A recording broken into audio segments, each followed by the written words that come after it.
Welcome to the Father's Day Showcase 2024. This event, I don't know, we have been doing this for a while. And always fun. Paul and I are both guilty of being tool geeks. That being said, why don't you introduce yourself, Paul? Tell the folks at home who you are and why are you in my shop? Sure. Yeah. Well, I'm Paul Mayer, and I'm a woodworker and wood turner, YouTuber, and I've done quite a bit of writing for the Woodworkers Guild of America website. And outside of woodworking, Paul and I have known each other for a really long time, and like I said, we both have the geekness of loving to look at new products. And we got a bunch of stuff to show you today. A few rules of the road. I've got my iPad and I'm going to be watching for questions as they come in. For today, we want to receive questions that are specific to the tools that we're about to talk about. Remember that I do an open Q&A the second Thursday of every month at 4 o'clock. That is open to any question you want to ask. Today, what we want to do is key in on the specific tools that we're about to talk about. With that being said, I think we're ready for the first one. Ready when you are.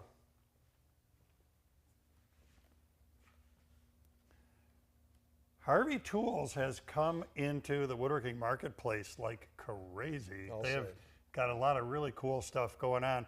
And today we're looking at their router table, and I know that you're trying to sneak this out the door when you leave. You better keep an eye on it. If it turns up missing, you know where to look first. I'm thrilled that it's cast iron and very heavy, because that possibly limits Paul's opportunity to get it out the door. But a lot of great stuff going on here. So let's just router tables in general. Let's hit that first. I know I am a huge advocate of owning a router table as probably one of the most versatile tools you can have in your shop. I totally agree. It becomes sort of the center of many projects of mine, back and forth to the router table, doing joinery operations, shaping. It really gets a lot of play in my shop. And so what's cool with what Harvey has done here, cast iron top. So as a rule in tools, heavy is good. It brings a lot of advantages to the tool. And then of course, with it being cast iron, dead flat, this is not going to sag over time. So even with, I've got a 15-pound router hanging in that thing, we don't have to worry about any kind of drop in the table over time. And I know you're pretty enamored with the fence. I can't keep my hands off the thing. I mean, think about what you want in a fence on a router table. This has all the features and then some that I could even imagine, and every one of them, the details are just like over the top in quality and precision and capability. And I know we're going to see this in the video in a little bit, but what really blew me away was the precision micro adjust, where this could actually be used as a jointer for edge jointing.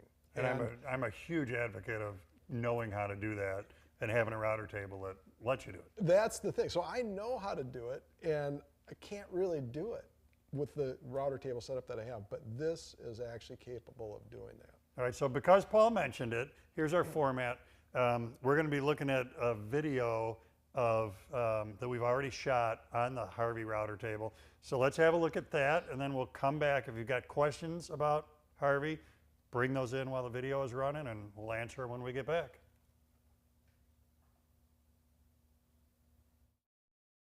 I have had the Harvey Tools router table in my shop for a while now, and I love it.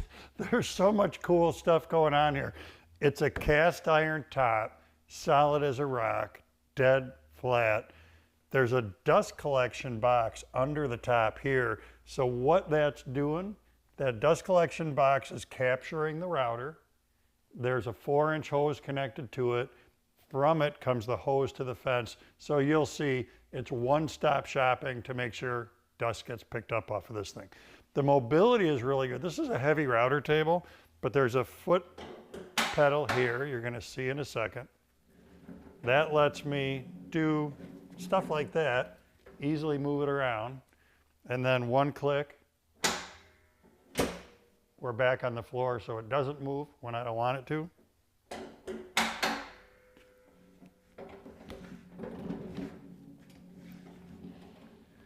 Now, That's all cool stuff.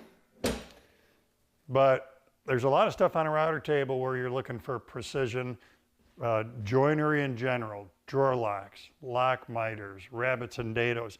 So the fence is really well thought out on this.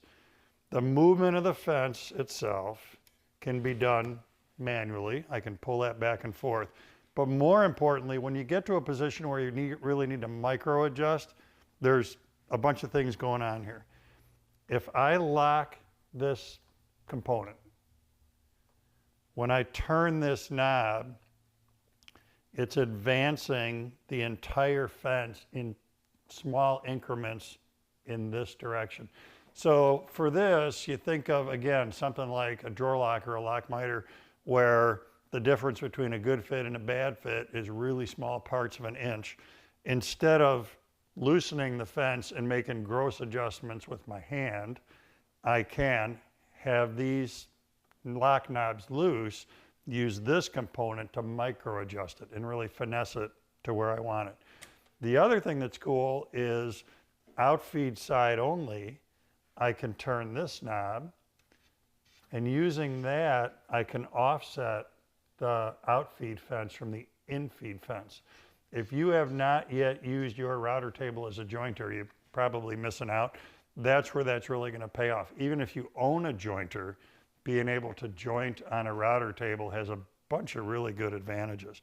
So overall, it's so well thought out. In addition to what we've looked at here, there are stops, and with a direct read scale on top of the fence, I can position those relative to the center of my cutter. So again, it's gonna make repeatability and precision and finesse on your router table use really, really easy to manage. So what I'm gonna do is I am going to set up a Copen style cutter that's in the router table right now, and then we're gonna make a pass, and that's gonna show you, because that makes a lot of chips, just how effective this dust collection is. Let me get that set up. I've got the long grain cutter, my Copen style set up, ready to go. So let's plug in. And the thing to watch for here is not dust, but honestly, it's the lack of dust.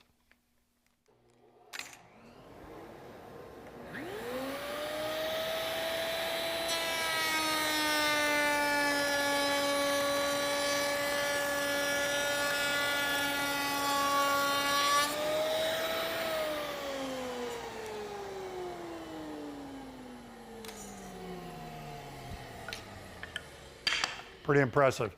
Great aluminum fence, great things incorporated into the fence. They're gonna help you with your setup, help you with your repeatability, help you with your accuracy. This is a really cool router table.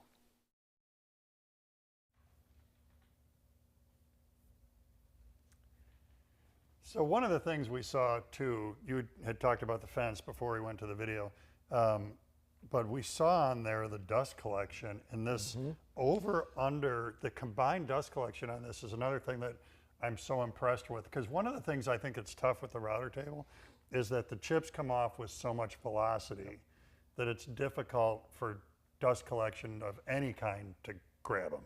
So if all you have is a dust collector connected to the fence, you lose a lot of stuff below the table. So this over under with having that box below is great. In addition to that, I think the sizing of that hose is really critical, and I think they got it right to have the right balance of airflow between the box, which is going to keep your router clean, and the top side, which is going to keep your work area clean and dust free, so it's not getting in your lungs. That's really the right mix. And if you're concerned about your hardworking router being inside a metal box, Harvey also has ports in that box that you can open. So in addition to drawing air through here, you can open that port and pull clean air in to make sure the router itself is getting adequate ventilation and doesn't run hot. So really just a home run overall in the world of router tables, and a really good addition with the micro adjust that's available everywhere. Yep.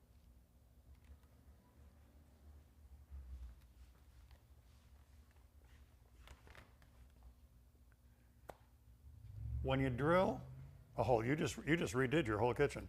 And I believe when you drill holes for doors and holes for doors for the pulls, you kind of want them to all come out the same. Or is that just me? Is that a thing? It is a thing, and I've found that there are a lot of ways to do it wrong. Well, it's we're now here to talk about Kreg's Hardware Pro, and it is just that. You go first, because we both have stuff that we like about this particular tool. Yeah, and I actually just did another big cabinet project at home too, and I think I made 8 doors for an existing project. So I feel like I'm making a lot of cabinets and doors and drawers these days. So I mean, I think the overall setup for accuracy, repeatability are unbelievable. That's such a game changer. What I really noticed about that is the quality and height of the drill guides, the steel bushings that give you the ability to consistently not only place the hardware, but to drill straight through it. I end up a lot of times going, marking it and then going to the drill press, because I have proven time and time again that I cannot drill straight through a style, and it causes problems when you go to attach the hardware. If we go this way, the great point that Paul is making, when you look at the guide here, and the thickness of this block translates into the height of this guide. Yep. So then when we come in and drill, it's the amount of contact we have with that guide, that if that guide is shallow, you could be in the right spot, but it gives you the opportunity to cant the drill, and then you're going to exit in the wrong spot on the back side. So there's places for that to go wrong. But my big thing is, that I like so much, is a direct read. I've seen jigs like this where, like, you got to do math in your head to get stuff figured out. If I have a pull that's on 4-inch centers, then where am I putting these holes? And if I want to be X distance from the edge, where am I putting this? And on this one, like I said, everything is a direct read based on the center line of the hole, which I think is critical, because that's the hard number that you want to work with. Well, let's look at the Kreg video that goes into detail on this so that you can see, and then we'll come back and look for questions.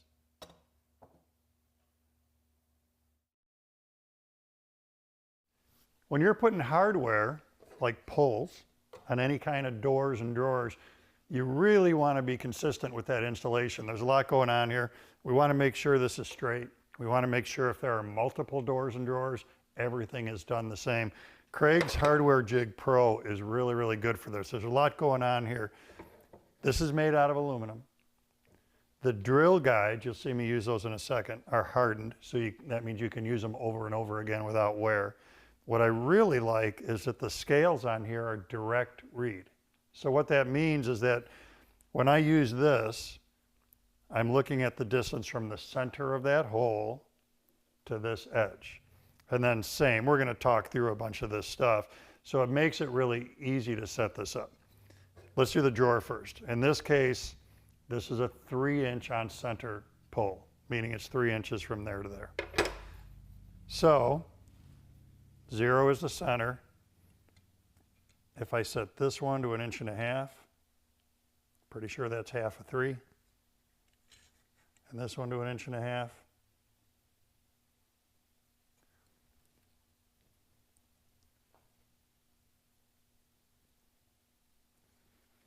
Now we're set for the pull. The other thing we want to do is locate in this direction. So again, we can direct read this, so we know center of hole, which is still center of hole. So I can set this, and that is from that index, I'm direct reading right there to the measurement I want. Now going this way, we can do a couple different things. There's a notch right here. And what I could do is mark the center of the drawer front, locate that notch on that mark, and that's going to center me on the drawer front. Or we can use this stop and locate this way. So I know that that drawer front is 10 inches wide. If I put this stop at 5, now, boom, boom, boom, and we're set to go.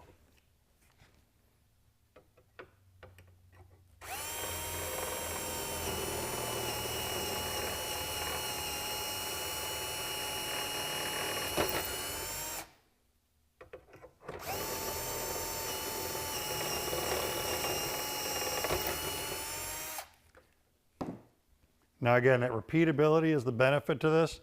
I can leave this stuff set, change this if I need to, wider drawer front. I can also reverse this. So if I need to go left hand, right hand, I can do that as well. That's a double. Now on the door, maybe you want to do a single. So similarly there, we can direct read and set.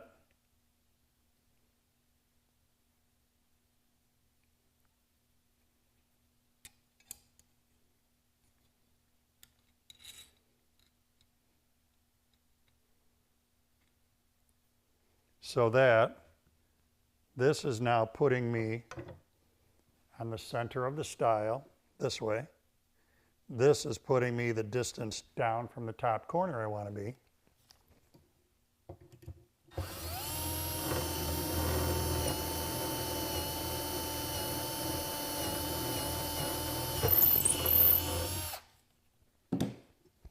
And then same, I can flip this. So if I had a left-hand door instead of a right-hand door, I can use the exact same setup. So again, the key to this looking good when you're done is that you do it consistently from cabinet to cabinet, door to door, drawer to drawer, and that Kreg jig is really going to help make that happen.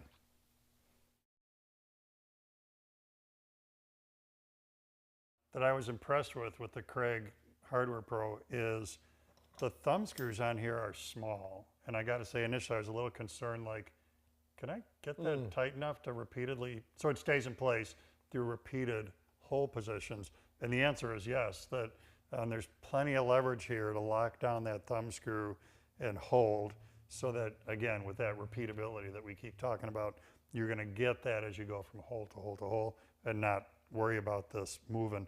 All anodized aluminum, so a very robust tool that really does its job well, and mirrors. So whether it's a left-hand door, right-hand door, once you're set up, you can use it for both. It's pretty apparent when you look at that the person who designed it is a cabinet installer. They've done a lot of this and, Yes. and solved all the problems that they've ever had with Yeah. that process. They knew what they were looking for.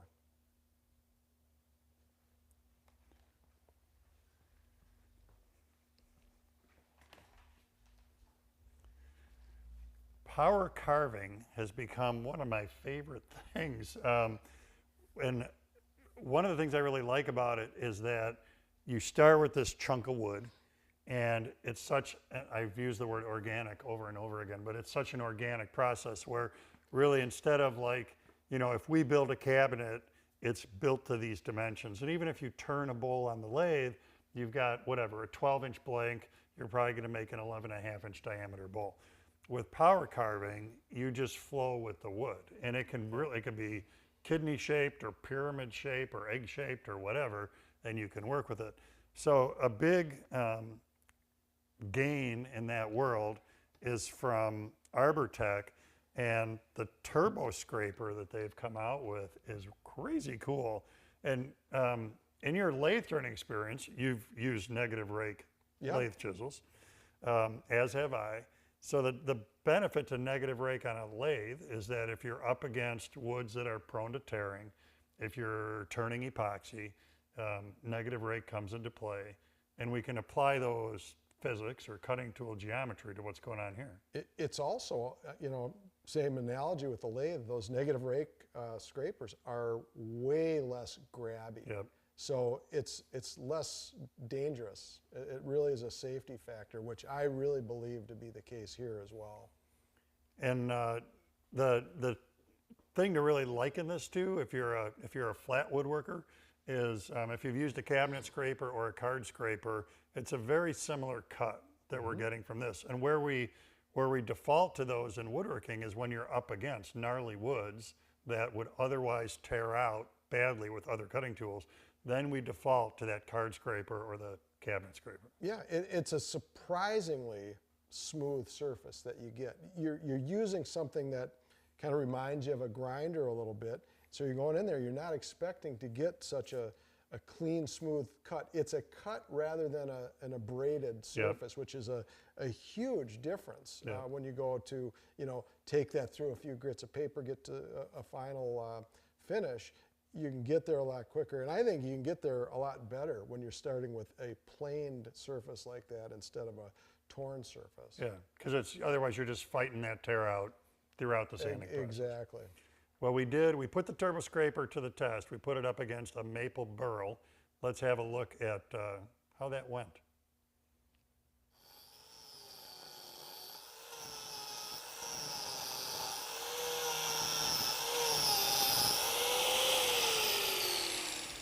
This maple burl bowl is going to be so cool when it's done, and it's a really good example of a spot to use Arbortech's turbo scraper.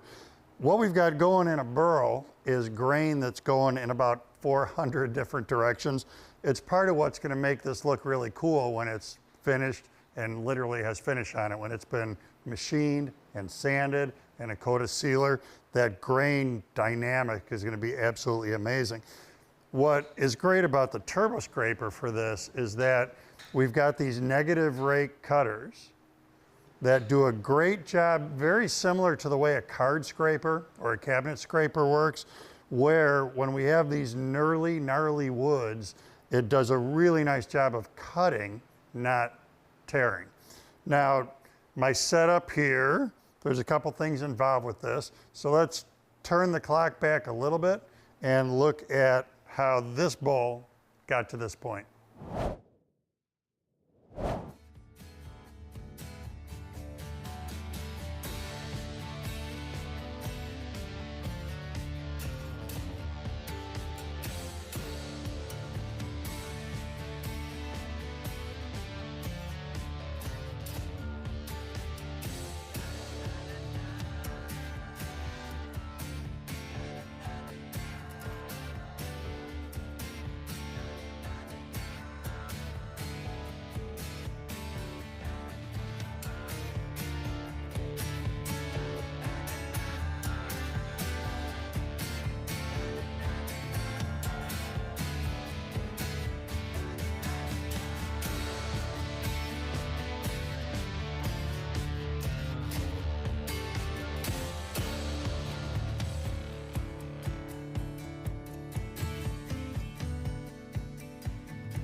That method I used, hot glue on a scrap board to secure this into the jaws here, works really well. I've done that on a lot of different bowls.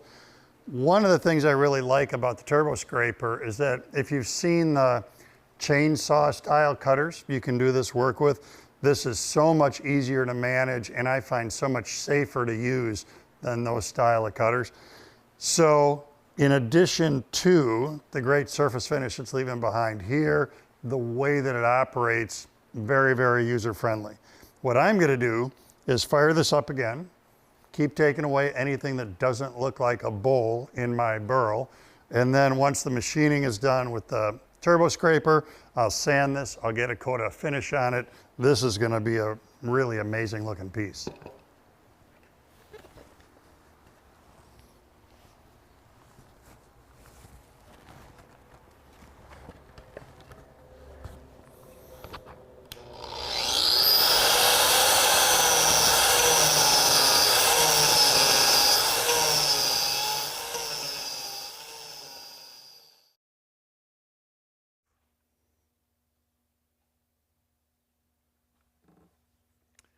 So they saw on the video the preliminary, and we're not, waiting for dough to rise here. We're going to do a little reveal. So you saw the burl get cut to a point on that video, and that's the final. So the thing I like so much about that turbo scraper is that look at the 11 billion different directions the grain is taken in this bowl. And when you're up against that, you know, you want to cut downhill in your woodworking whenever you can. Well, what's downhill on that bowl? Right. So that's where the negative rake really pays off. And I, for one, am pretty darn happy with how that thing came out. The surface quality on that is just unbelievable. When I walked in the shop, I saw it from 20 feet away, locked onto it, and I went up to it, and I thought the finish was still wet on it. It just looks so, there's such a depth to it, and the surface quality is just unbelievable. Yeah, it's a very fun, power carving in general is very fun for me. And this particular piece, this is one of the nicest things I've done, and it's thanks to the turbo scraper and its ability to scrape away the material rather than tear away the material.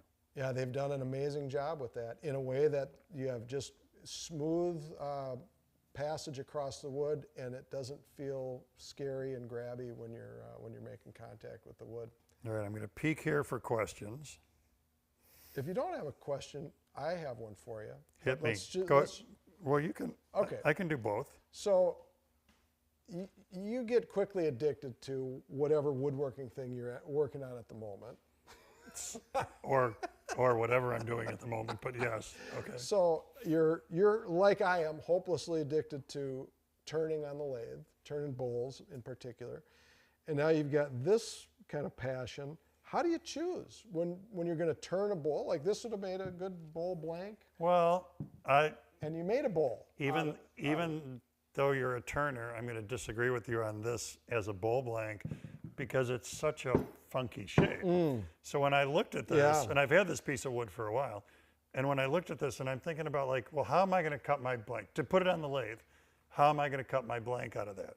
And if I did that, if I did some kind of a slice, and then I mounted and turned this, so much of this would get cut away. That's true. And one of the things that I found neat from the start was I didn't flatten the bottom to give it a resting spot. I found that with these lobes, it would pretty naturally sit. So again, I use the word organic over and over and over again with this stuff, but I love that the outside of the burl is still the outside of the burl.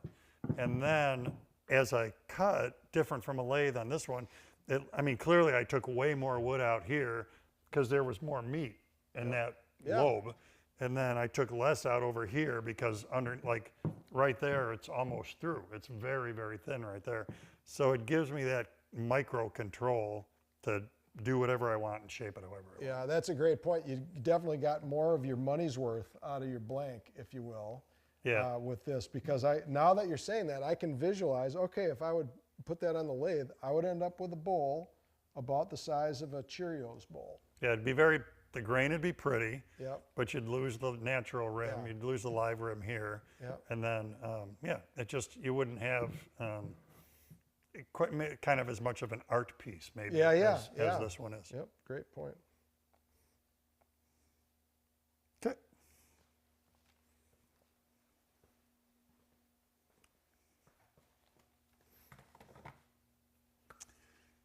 Make many gifts for people in your life? Put it this way, George. I don't think that I have bought a gift in, well, maybe 5 years. Not very many at all since I've owned a lathe.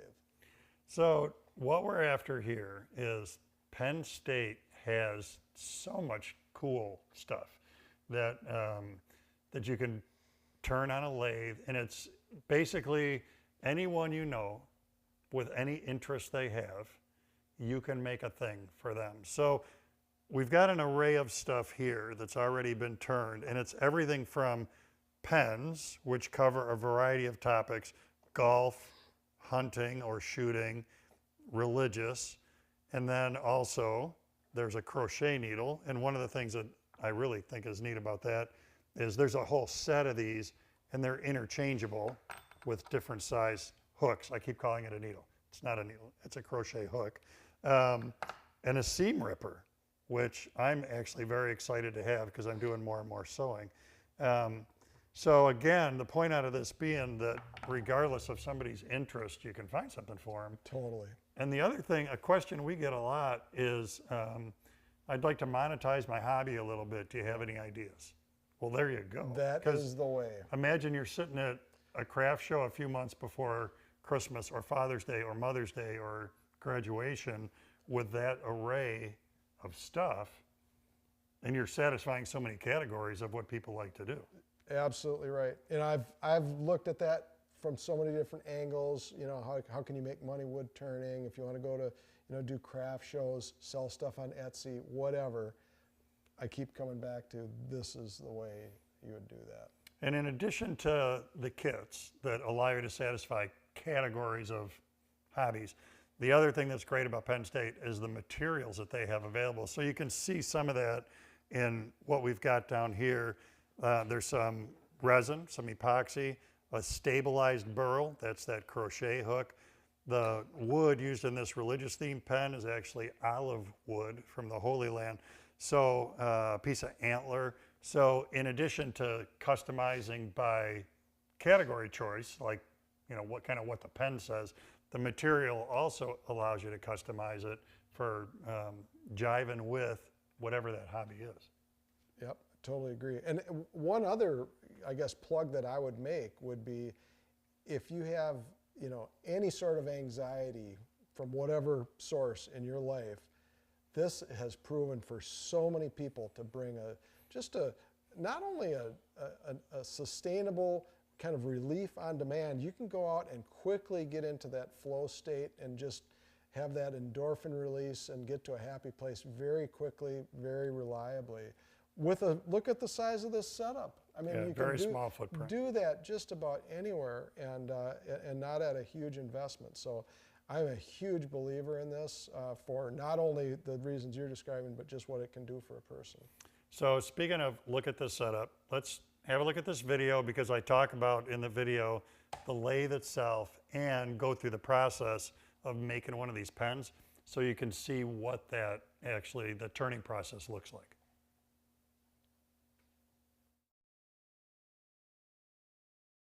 One of the things I like doing in the shop the most is making stuff for other people.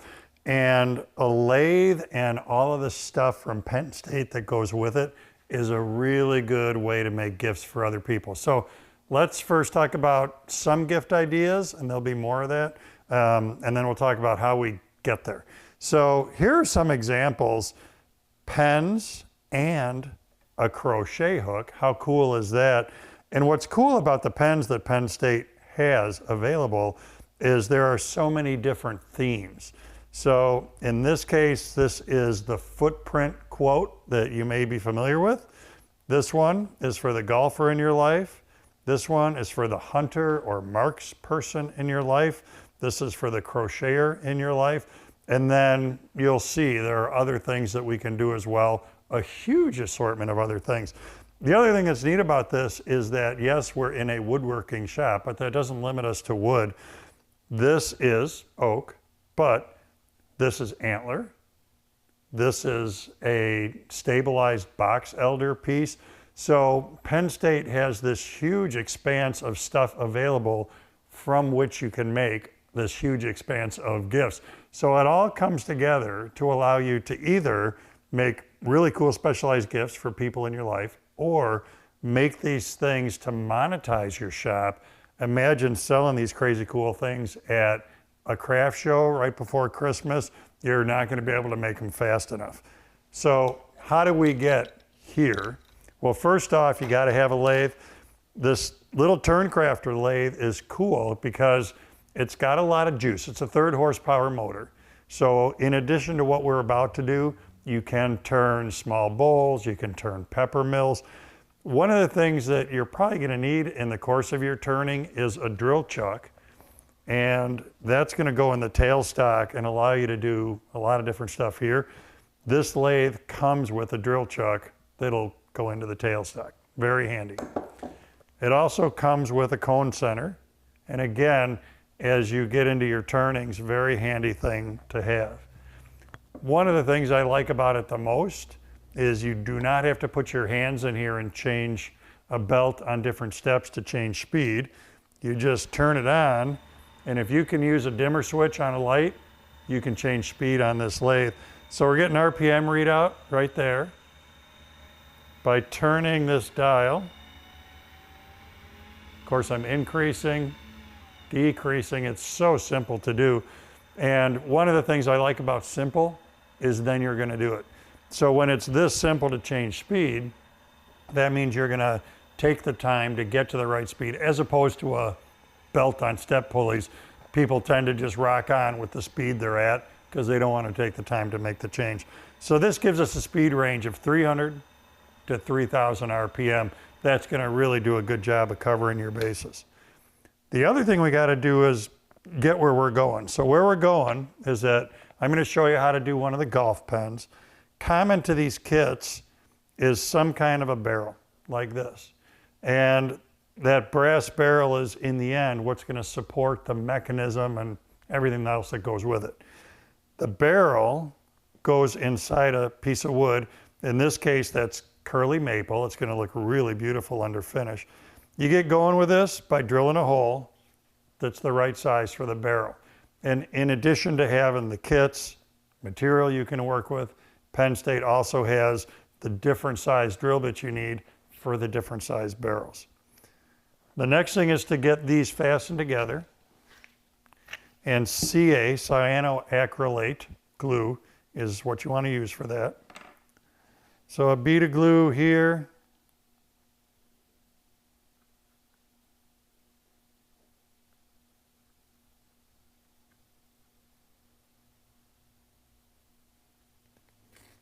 And then a little bit of a spin as we go in.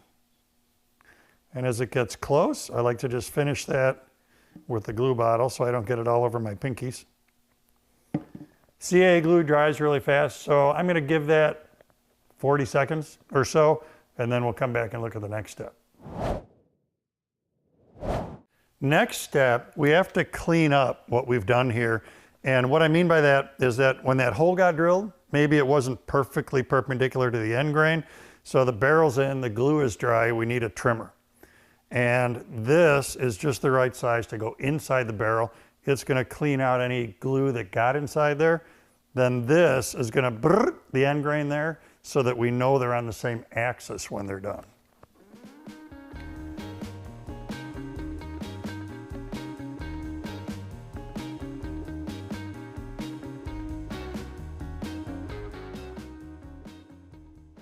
Then, the way the system comes together is that we have parts from the kit.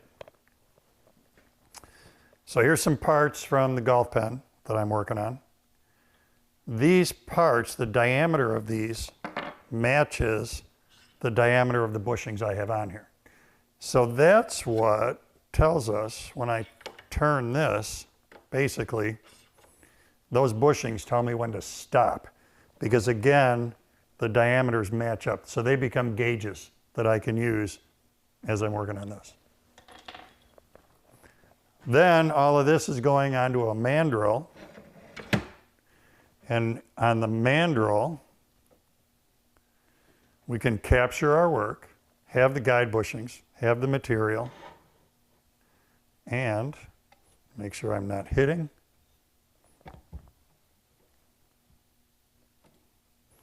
Now we'll just take away everything that doesn't look like a golf pen.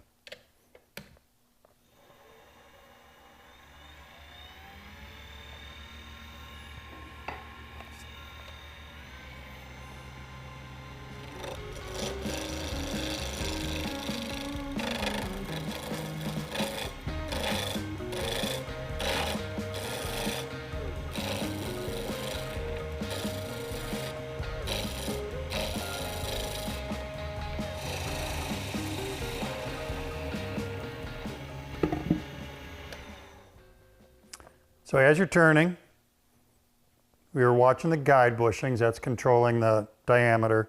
And there's nothing wrong with sanding to finish size. I often use pens in my turning classes as a way for people to learn spindle turning skills. I love that because you get a really cool thing when you're done, and it's a good way to learn on your, or a good way to practice your skills. When you do that, it's not a horrible idea to just sand to that final dimension at the end. I've got a little bit more tool work to do, and then I'm going to sand this out and get a coat of finish on it, and then we'll have a look at the assembly process.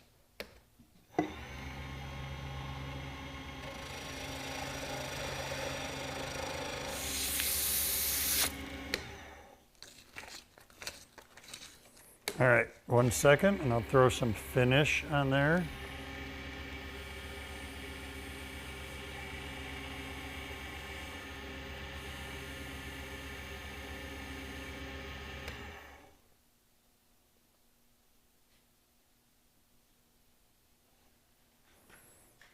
Now with finish on this, we can put everything together.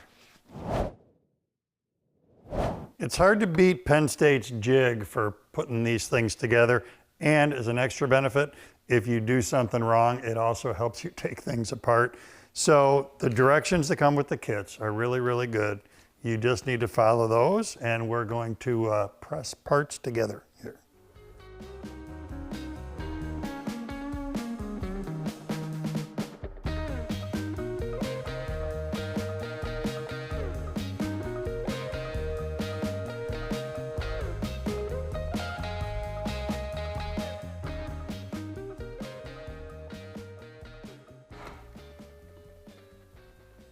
And then, in this case, a pen for the golf enthusiast in your life, but a huge array of this kind of stuff available so that regardless of what someone enjoys doing, Penn State most likely has a kit you can put together to make a really cool gift for that person. So one of the things I did, quite intentionally, is the project that's on the lathe right now is a pepper mill. That's the mechanism for it. And the reason I did that is everything that we saw, what we saw in the video relies on a mandrel like this. And this is a little bit different system. So one, cool chunk of wood. It's a piece of spalted maple. Two, I just wanted something here to show that though a lot of the projects do depend on the mandrel system that you just saw in the video, other projects have slightly different setups, like the pepper mill does here.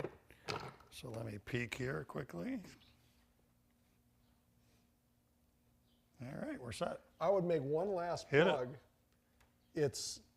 We're talking about Father's Day right now, but you know when you need to start building up your inventory for your holiday gifts? 6 months ago. Is right now. And that's what I'm doing this past 3 weeks.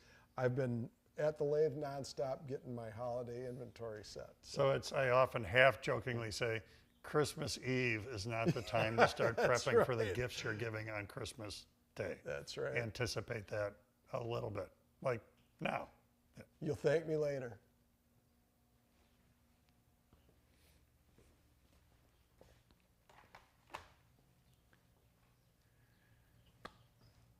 Happy birthday to SawStop. Yes, indeed. 20th anniversary for SawStop.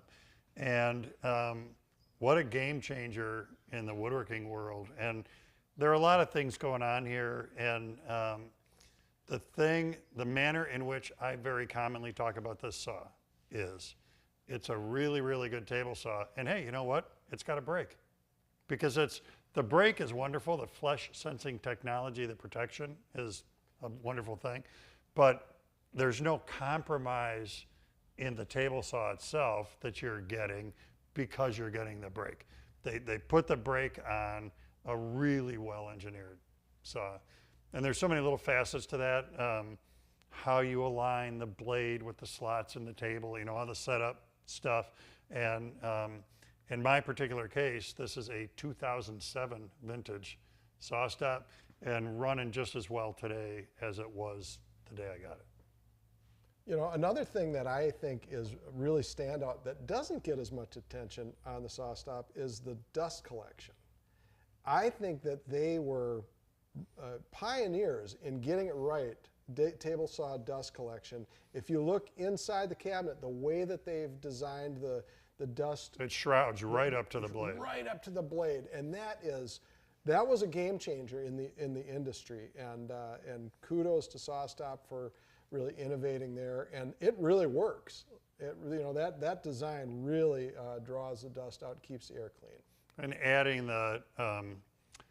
the arm over the top with dust collection also picking up through that upper basket is great. So regarding SawStop, watch for more from us on this in the very near future, and we'll continue to wish SawStop their happy birthday, happy anniversary, and like I said, just watch for more videos coming from us regarding SawStop.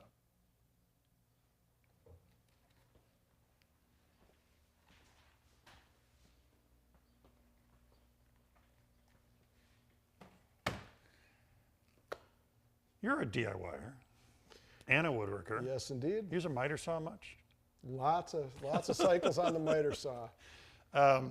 One of the struggles I think people run into is when tools are leaving your shop and you want to have a good setup away from your shop.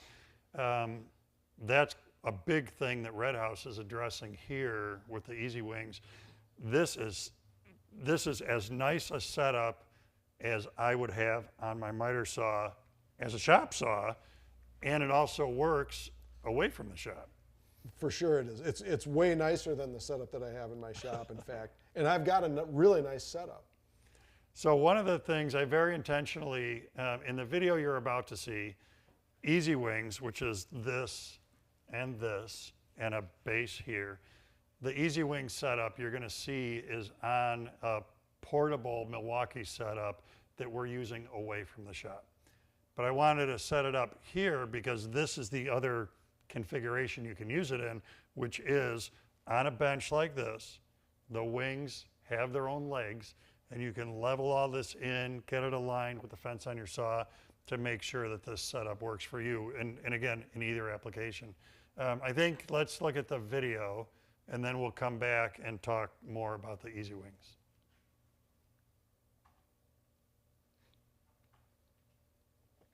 When you need to take your miter saw on the road, so you're doing a DIY project anywhere but in a shop, it's nice to be able to repeat the accuracy of a shop on your miter saw stand. So I'm going to show you a very cool Redhouse product. It's their Easy Wings, and you can use them here on the miter saw stand. We can also use them in the shop. So let's have a look at what this is all about.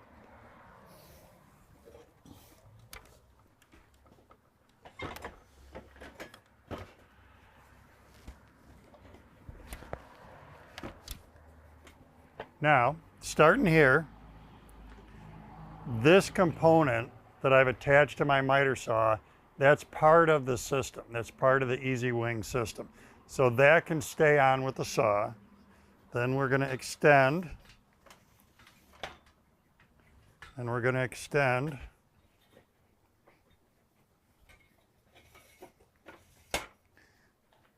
Now, one of the things that's cool is that everything travels in this bag.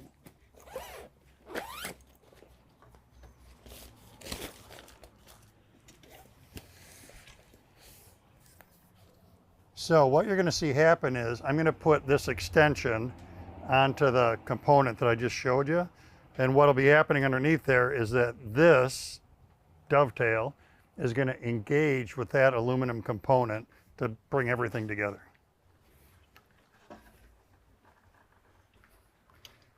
So like that, and like that.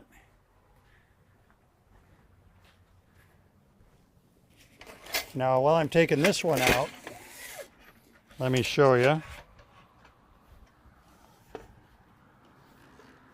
We got legs. So remember just a second ago I said, if you want to use this system in your shop, it works great for that as well, because we could set up on a tabletop and we could use these legs to provide the support that my miter saw stand is currently supporting. In this case, we don't need those. You can also look underneath here and have a good look at This is all anodized aluminum. It's going to last forever, even in outdoor DIY type environments. Very nice fence. Once again, we're going to come on, engage, and slide. Then,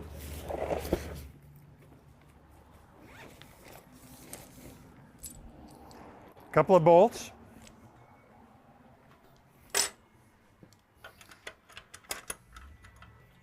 And what that just did is it locked this wing onto my system here. So initial setup, you level this, you get stuff aligned. Once that's set up, we really can come on and off the saw as we want to. Now here, with the fence, what I would do now that I'm set up on my saw is bring that over.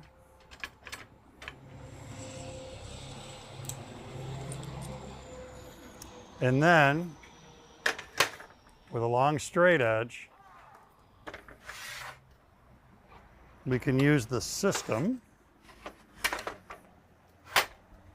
to get aligned with our fence, just like that.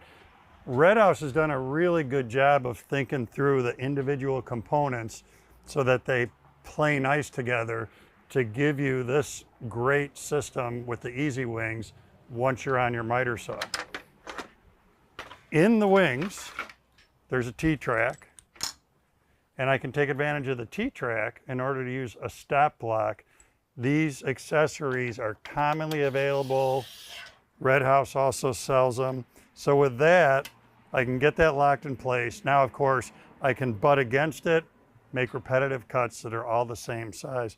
So the whole system here, anodized aluminum, really good quality construction, goes together easily. It's modular, so if you needed more than this out here, you can keep adding wings, adding wings, adding wings, as long as you want to go in either direction. Use it on a stand, like I've done here.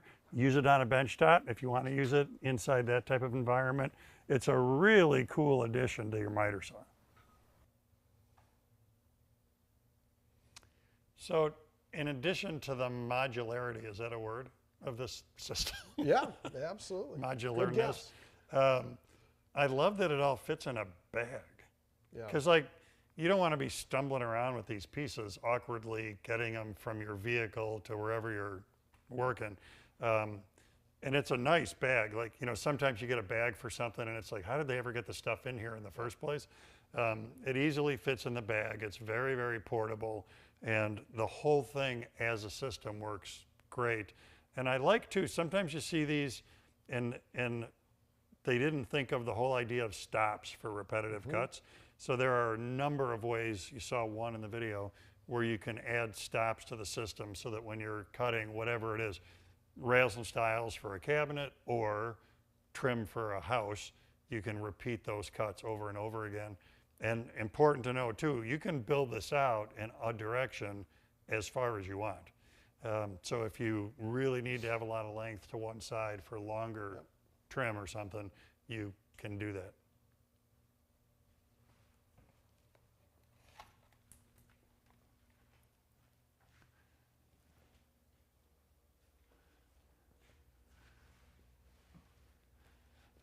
Well, Paul, I want to thank you again for coming to another showcase despite the fact that I'm here. Totally my pleasure. And if Love it. I will forewarn you, if you've got questions about these tools, this would be the time to get them in, because we're going to wrap up in just a little bit here. So we'll tap dance for a little to see if any other questions come in. But I like when Paul comes to this stuff because his depth of knowledge on tools is really, really good. So it's not, you know, just about looking at that one tool, but it's about kind of the category and how stuff fits into the marketplace. Right.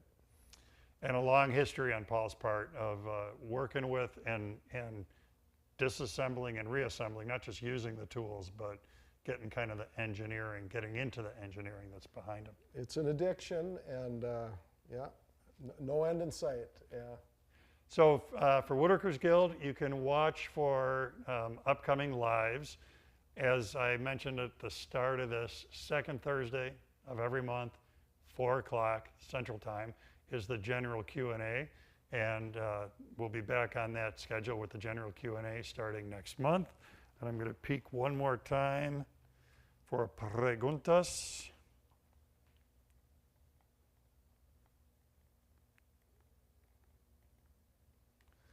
All right, well, I think we're set. So thanks to all you folks for watching. If you weren't out there watching us live, we wouldn't have a reason to do a live. So Paul and I appreciate you watching. The sponsors appreciate you watching. And we will see you the next time we do a live and the next time we do a showcase.